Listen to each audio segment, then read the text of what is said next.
আসসালামু আলাইকুম রহমতুল্লাহি অবরকাতুহ।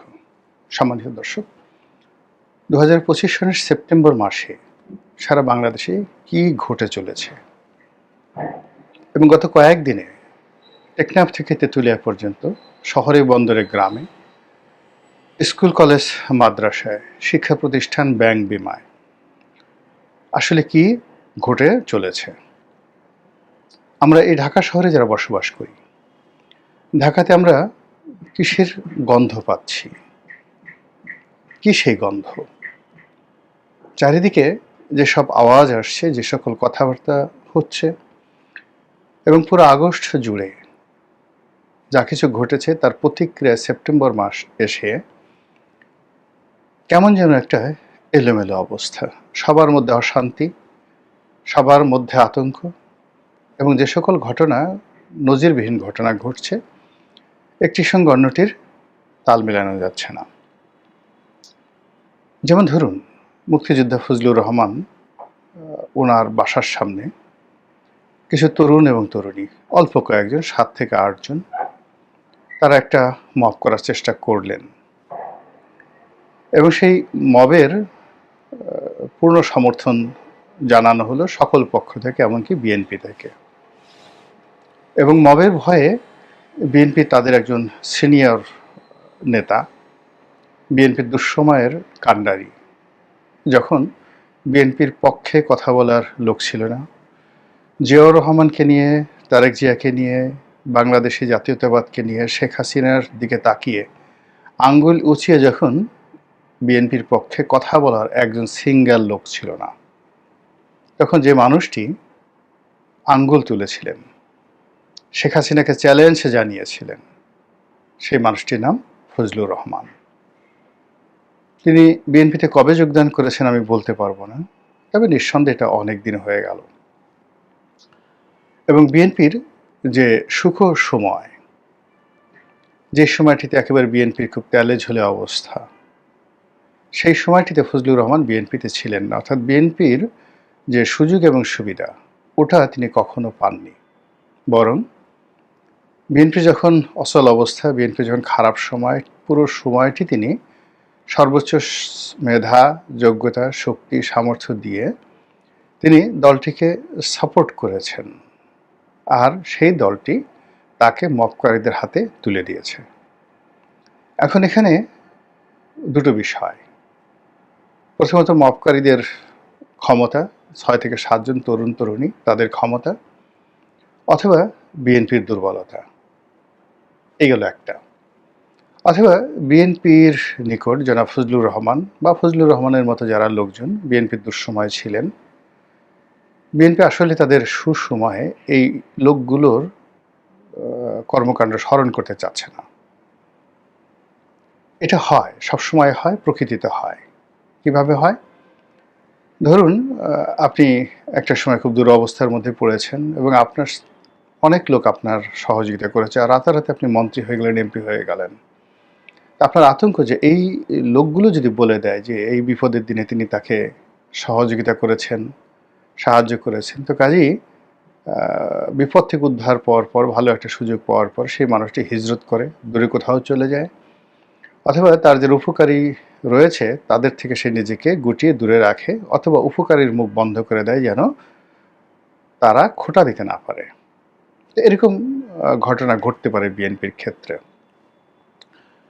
অথবা বিএনপি এমন কারো মনোরঞ্জনের চেষ্টা করতে পারে, যে চেষ্টা বলতে গেলে অনেকেই করে। এনিওয়ে, বিএনপি যে কাজটি করেছে সেই কাজটির পরে সরকারও ঠিক একই কাজ করে যাচ্ছে। ইদানিং ডক্টর মোহাম্মদ ইউনূসের যে কর্মকাণ্ড, কথাবার্তা, তার কোনোটারই কোনো ধারাবাহিকতা নেই। তার দীর্ঘদিনের সঙ্গী, সাথী, সাহায্যকারী সেই ছাত্র জনতা যারা তাকে নিয়োগ দিয়েছেন, সেই মাস্টার মাইন্ড, সে হাসনাত সার্জিস, সেই জামাতের আমির থেকে শুরু করে যারা আছেন, এখন তাদের সকলের মধ্যে কেমন যেন একটা শত যোজন দূরত্ব দেখা দিয়েছে। আর ঠিক সেই জায়গাতে তিনি বন্ধু হিসেবে বিএনপিকে যেভাবে নিয়েছেন, ওটার মধ্যে কোনো বন্ধন তৈরি হচ্ছে না। বিএনপি তাকে ট্রাস্ট করতে পারছে না, পাম্প দিচ্ছে কিন্তু বিশ্বাসের মধ্যে আনছে না, অর্থাৎ বায়ু দিচ্ছে কিন্তু বিশ্বাস এবং আস্থা আনতে পারছে না। একইভাবে বিএনপির উপর ভরসা করে ডক্টর মোহাম্মদ ইউনূস যে ঝুঁকি নেবেন, এটাও তিনি ভরসা পাচ্ছেন না। ফলে এখন তিনি বলতে গেলে অনেকটা কুলহারা, একটা মানে রমণী যেরকম হয়, ঠিক ওইরকম ডক্টর মোহাম্মদ ইউনূস সব কুল হারিয়ে ফেলেছেন। অনেকটা ভাগ্যকুলের মতো আর কি। ভাগ্যকুলকে আপনারা জানেন কিনা বলতে পারবো না। এনিওয়ে, তো তিনি হারিয়ে ফেলেছেন সব কিছু, সরকারের যারা আছেন। তারপর বিএনপি, জাতীয় পার্টি, জামাত, এনসিপি, এরপর যাকে বলা হয় চরমোনাই, এই যে রাজনৈতিক দলগুলো গত একটি বছরে অন্তত 10 থেকে 12 বার তারা সকলেই লক্ষ্যচ্যুত হয়েছেন। এক এক সময় এক একজনের দিকে ঝুঁকেছেন, এক এক সময় এক একভাবে বন্ধুত্ব করার চেষ্টা করেছেন, আবার 30 দিনের মাথায় সেই বন্ধুত্ব চলে গিয়েছে, আবার নতুন বন্ধুত্ব করার চেষ্টা করেছেন। এবং এই কারণে প্রায় প্রতিটি রাজনৈতিক দলের মধ্যেই নিদারুণ একটা মানসিক অশান্তি দেখা দিয়েছে। তাদের কথাবার্তায় ধারাবাহিকতা নাই, অনেকেই মেজাজ হারিয়ে ফেলছেন, অনেকে অসুস্থ হয়ে পড়েছেন। এই যে জামাতের আমির হঠাৎ করে অসুস্থ হয়ে পড়লেন, তার হার্টে 5টি ব্লক।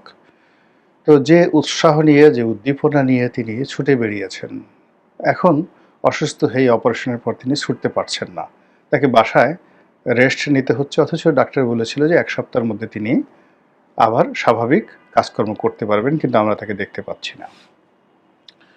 ঢাকা বিশ্ববিদ্যালয়, জাহাঙ্গীরনগর বিশ্ববিদ্যালয়, রাজশাহী বিশ্ববিদ্যালয় ছাত্র সংসদ নির্বাচন হচ্ছে, এবং এখানে যেভাবে শিবিরের জয় জয়কার কল্পনা করা হচ্ছিল, ইতিমধ্যে কয়েকটি ঘটনা, বিশ্ববিদ্যালয়ের কয়েকটি ঘটনা, শিক্ষা প্রতিষ্ঠানগুলোর কয়েকটি ঘটনা পুরো নির্বাচনকে অনিশ্চিত করে তুলেছে।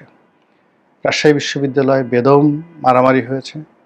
ঢাকা বিশ্ববিদ্যালয় কী যে হয় এখন পর্যন্ত বলা যাচ্ছে না। সকল পক্ষ বিরক্তি, চরম বিরক্তির চরম সীমায় পৌঁছে আছে। আর চট্টগ্রাম বিশ্ববিদ্যালয় এবং ময়মনসিংহ কৃষি বিশ্ববিদ্যালয়ে যে গণ্ডগোল হয়েছে, যে মারামারি হয়েছে, ব্যতিক্রমধর্মী মারামারি। চট্টগ্রাম বিশ্ববিদ্যালয়ে যেটা হয়েছে, আশেপাশের যারা লোকজন রয়েছেন, স্থানীয় অধিবাসী, তাদের সঙ্গে ছাত্রদের মারামারি হয়েছে।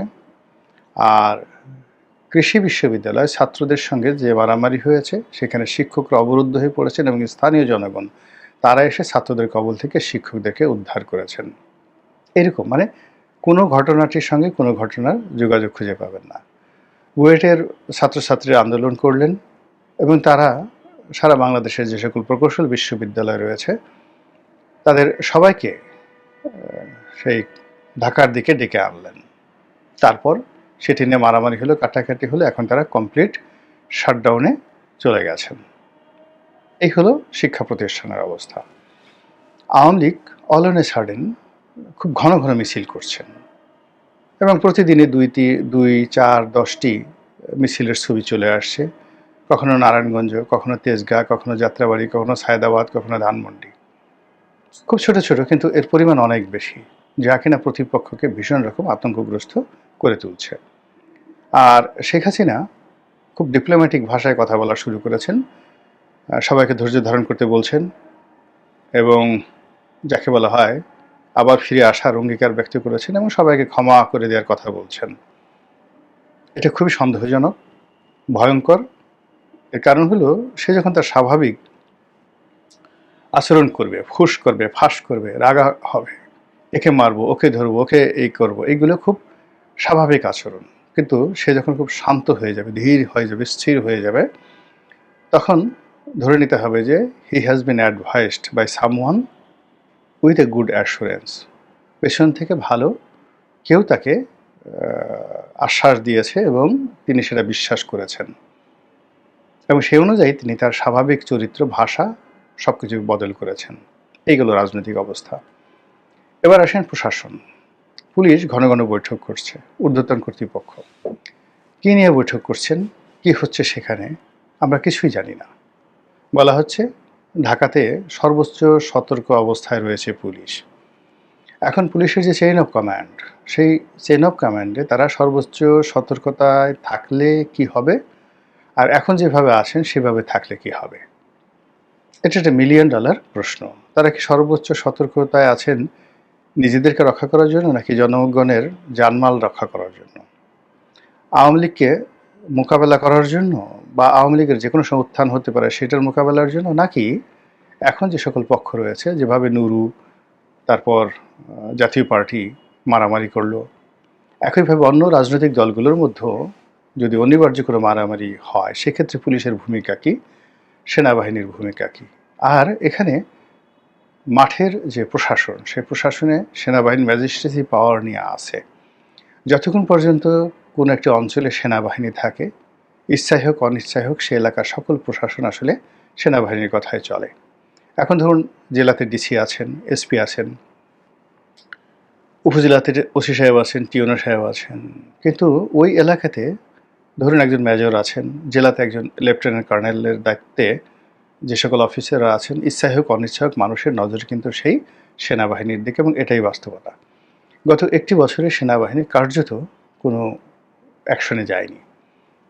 একেবারে যেগুলো না হলেই নয়, সেই জায়গাগুলোতে তারা অ্যাকশনে গিয়েছে, যেমন গোপালগঞ্জে গিয়েছেন সর্বশক্তি দিয়ে, এবং বলতে গেলে আন্তরিকভাবেই তারা গোপালগঞ্জের পরিস্থিতি নিয়ন্ত্রণ করার চেষ্টা করেছে এবং সরকারকে সর্বতোভাবে খুশি করার চেষ্টা করেছে, এনসিপিকে খুশি করার চেষ্টা করেছে।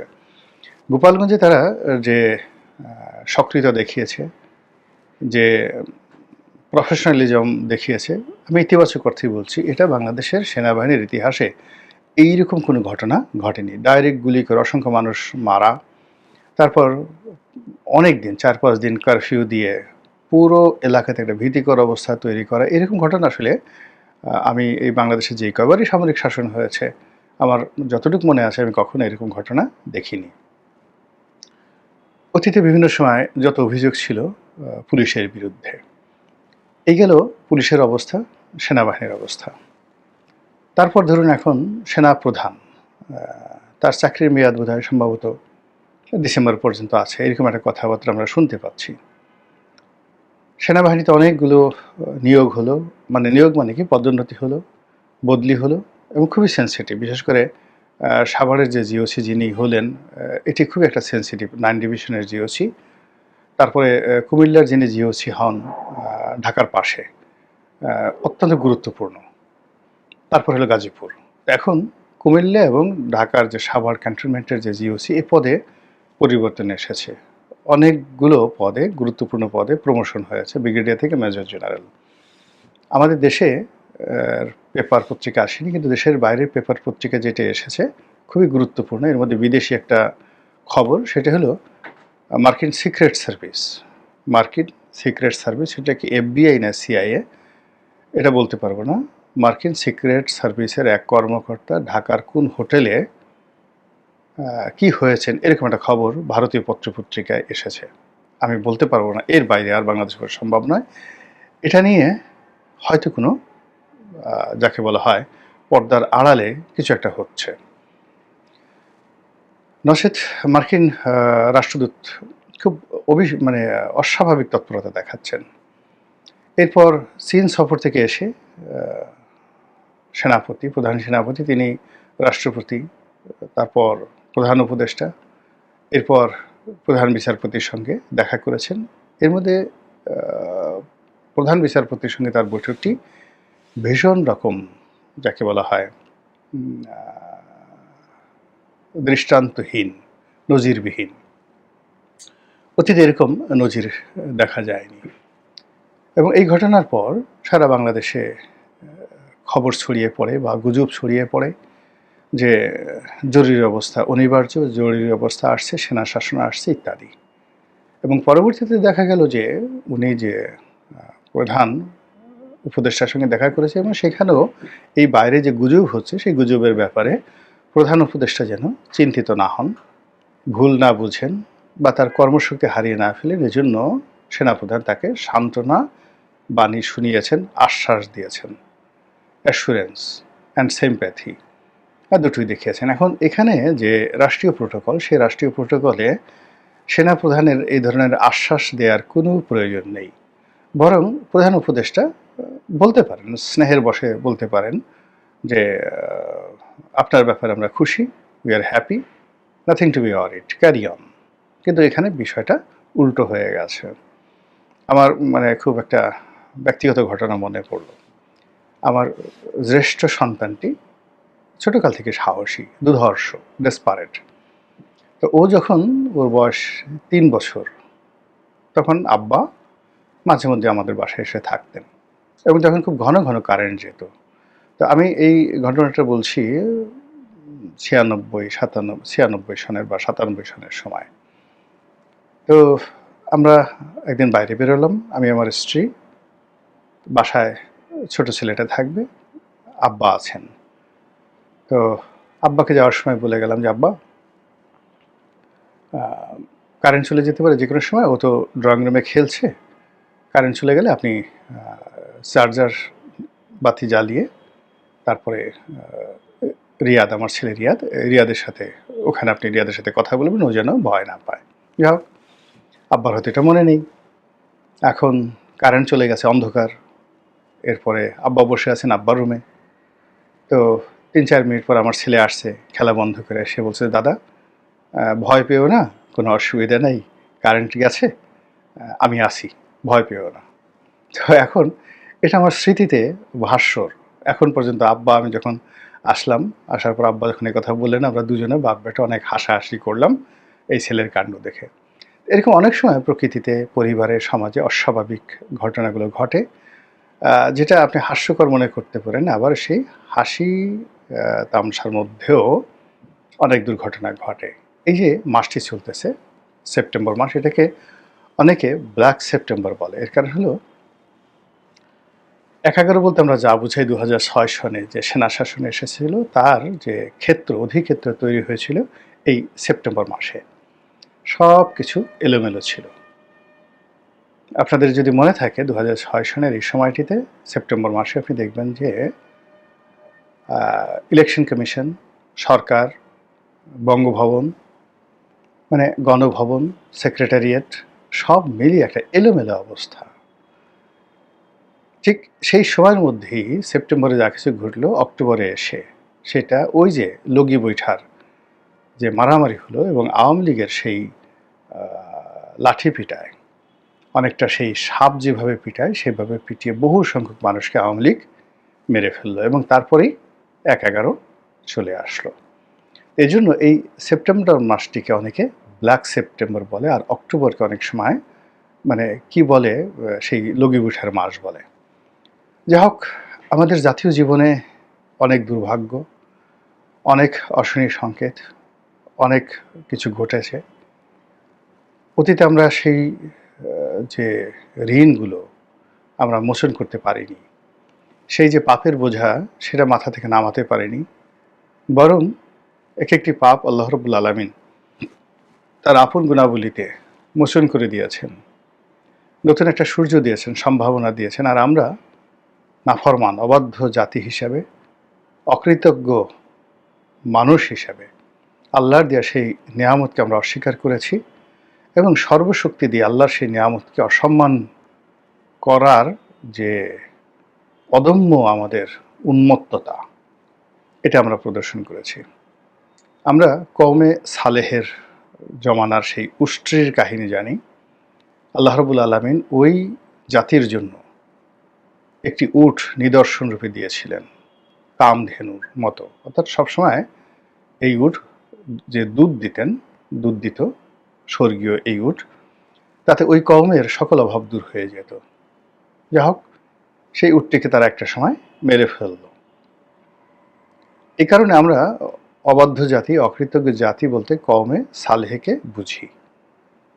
একইভাবে আমাদের এই দেশের, এই সমাজে আল্লাহ রাব্বুল আলামিন আমাদের ১৫ বছরের কান্নার ফলে যে বিজয় দিলেন, যে বিপ্লব দিলেন, যে আশীর্বাদ দিলেন, আমরা রাতারাতি খুব অল্প সময়ের মধ্যে সবাই যার যার মুখোশ আমরা উন্মোচন করে আজকের এই সেপ্টেম্বর মাসে এসে বাতাসে যে গন্ধ পাচ্ছি, সেই গন্ধ আমার কাছে ভালো লাগছে না। আল্লাহ আমাদের সবাইকে হেদায়েত দান করুন এবং হেফাজত করুন। আসসালামু আলাইকুম ওয়া রাহমাতুল্লাহি ওয়া বারাকাতুহু।